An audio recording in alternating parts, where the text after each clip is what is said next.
Reno is known for its glitz and glamour, but I'm not here to do any of that. This is just absolute insanity. Welcome to the biggest little city in the world.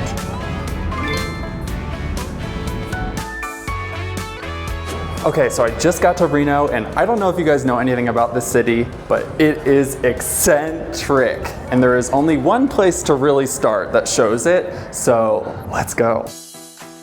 Junkee Clothing Exchange is a wonderland of weirdness, and I mean that in the most endearing way possible. The 15,000 square foot store is packed with costumes, antiques, and clown artwork that I will never be able to unsee. I think someone skipped leg day. Okay, so I love going to antique malls because they give me like a healthy dose of being freaked out, and I think I found my guy, Zoltar. This guy's creepy. While I didn't plan to face my fear of Zoltar here, I did plan to assemble an outfit for a very special occasion, which shall not be named just yet. After all, Junkee Clothing Exchange is apparently a popular place to shop ahead of the iconic Burning Man festival. So let's see what show-stopping looks I can find. Okay, now that the fashion show is complete, we've got to move on because there is still so much more to see here on day one in Reno. Outfit secure, but you'll have to wait and see what I pick, so stay tuned.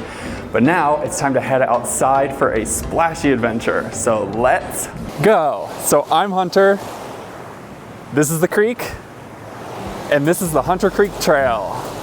Aside from the obvious reason that I came here, because the trail has my name in it, Hunter Creek Falls seemed to be the go-to hike in the Reno area based on my research online. It didn't take long for me to be impressed, in my totally unbiased and humble opinion, of course. I'm only about a mile in, but I have to say this hike is gorgeous. One of the employees at Junkee said, I may be disappointed, but this hike has my name on it, so that is not possible. And turns out it's true, not possible. However, we still have a waterfall to see, so I may be eating my words later. We'll see. Let's check it out.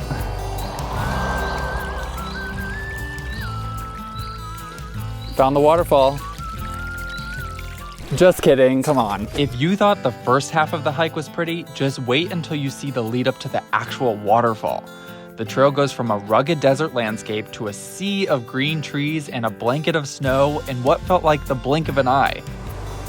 I'm beginning to wonder if I'm in the state of Nevada anymore because look at this.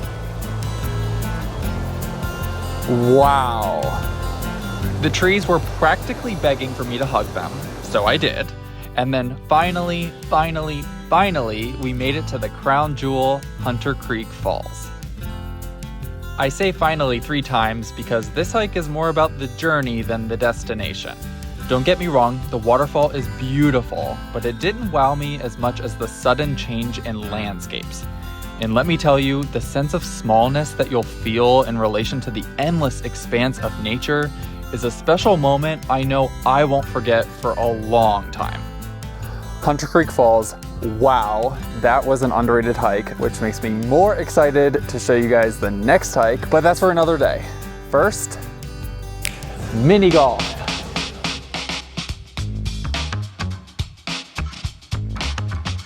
All right, so I am here, ready to play mini golf, and I know I look the part, but I'm curious if my local friend Cal, who I'm here with, is also ready.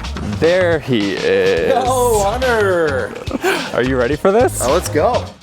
Time to lock in. Let's do this.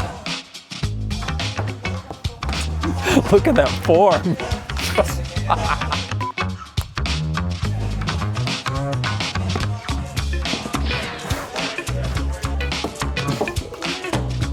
Nailed it. Ooh. First try, people, but not really.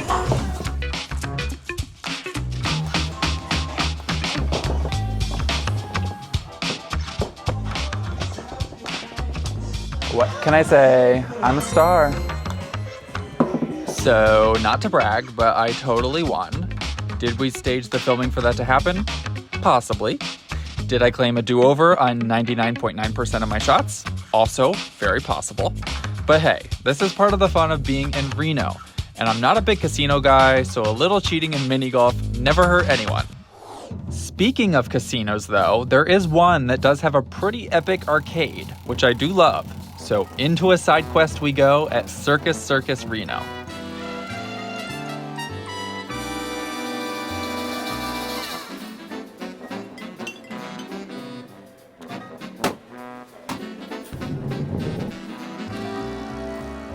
I think I'm on a roll. In addition to the massive arcade, the casino also has a Topgolf swing suite, which I couldn't resist, still fresh off the high of my big win before, but soccer brought me right back down to earth. Okay. Should have stuck to hacky sack.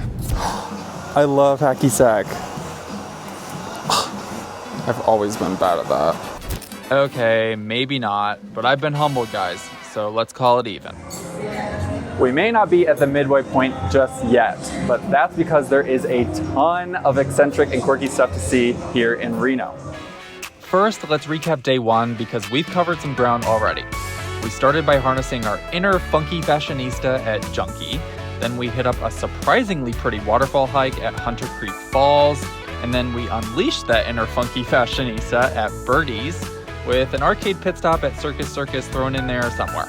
Now it's time for day two, where we'll dive right back into the weirdness again.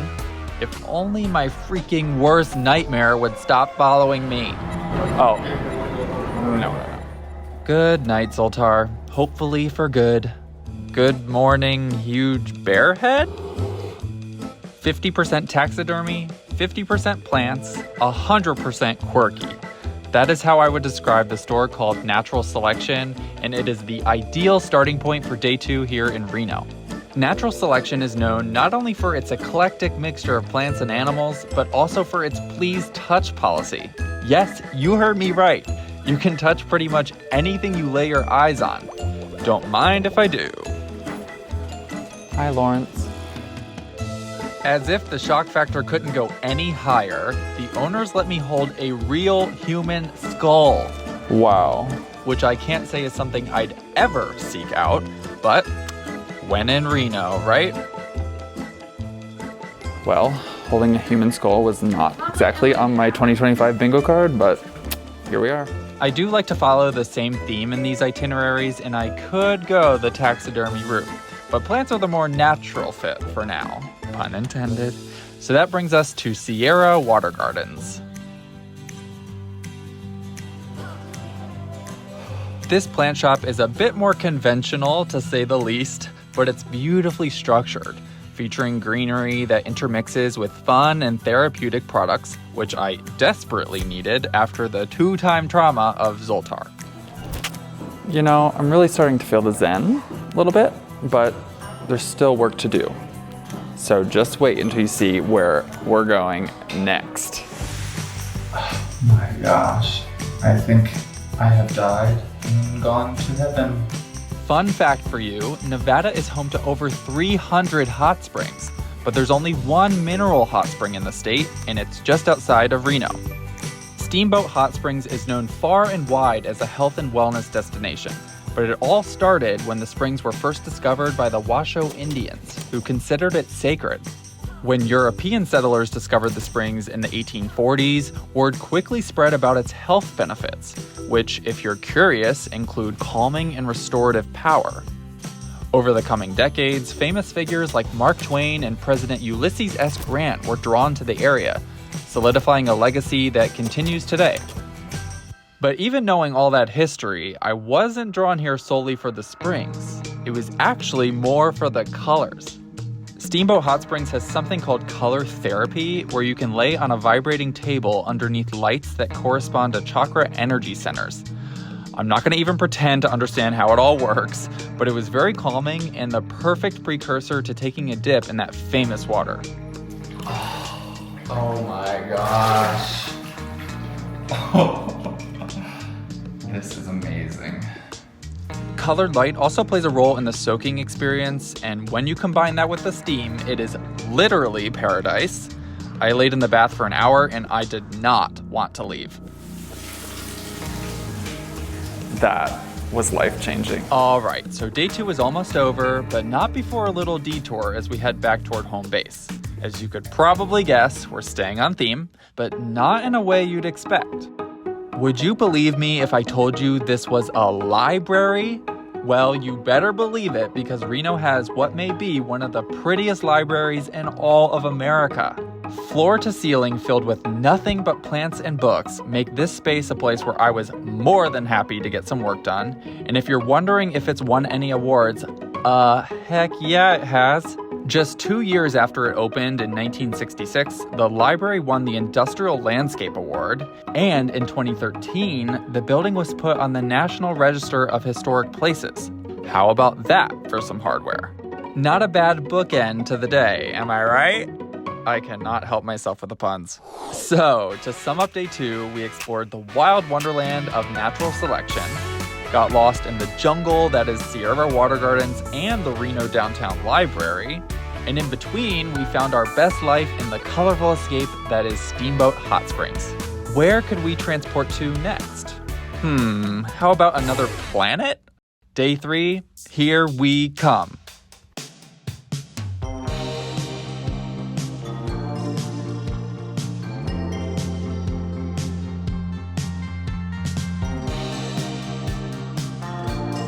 Okay, so just got to Pyramid Lake.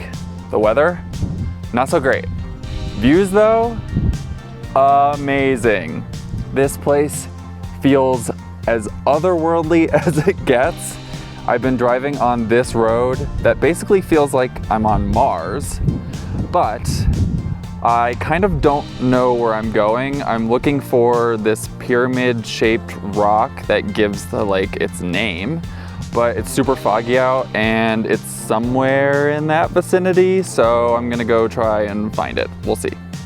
Driving around aimlessly was tough. 1, because there isn't much of a cell signal out here, and 2, because pretty much every turn reveals something beautiful, mysterious, or otherworldly, which made me forget what I'm even looking for in the first place. Update. I have yet to find the pyramid, but honestly at this point, I don't even care, because I've gone from feeling like I'm on Mars to now feeling like I'm in Iceland, and that is incredible to me, especially considering the fact that it's cloudy out, and this place leaves an incredible impression. I will never forget it, and the fact that I haven't even seen the pyramid too, okay, we gotta find it now.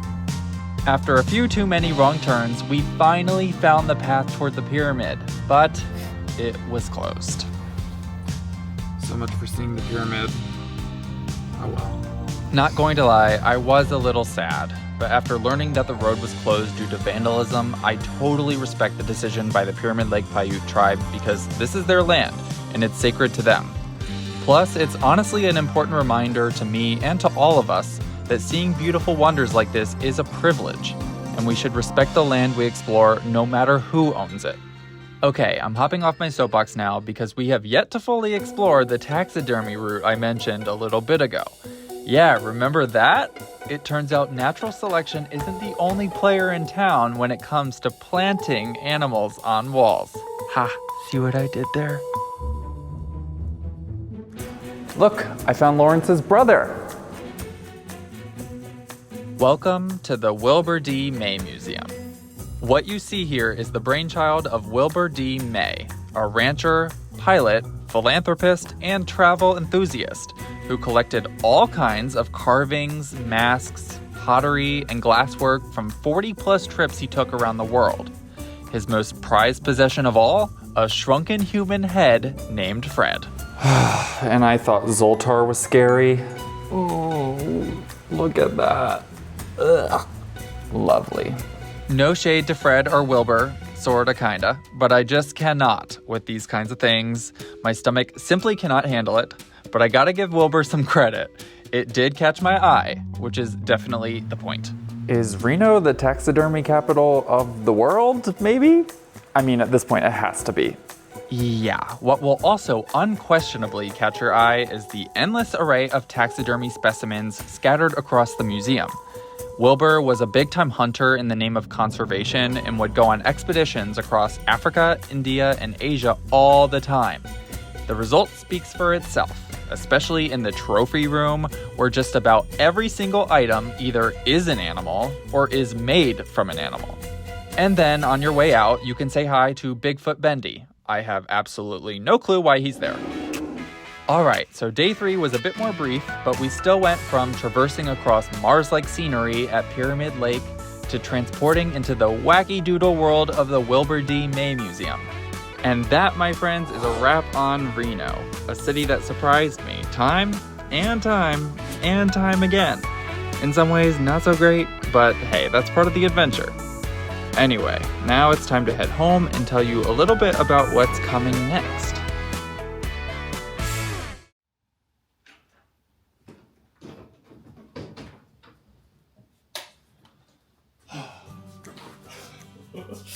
Ignoring my carpet. I've been trying to sell that for like months. Spoiler alert, I'm too lazy to actually sell it.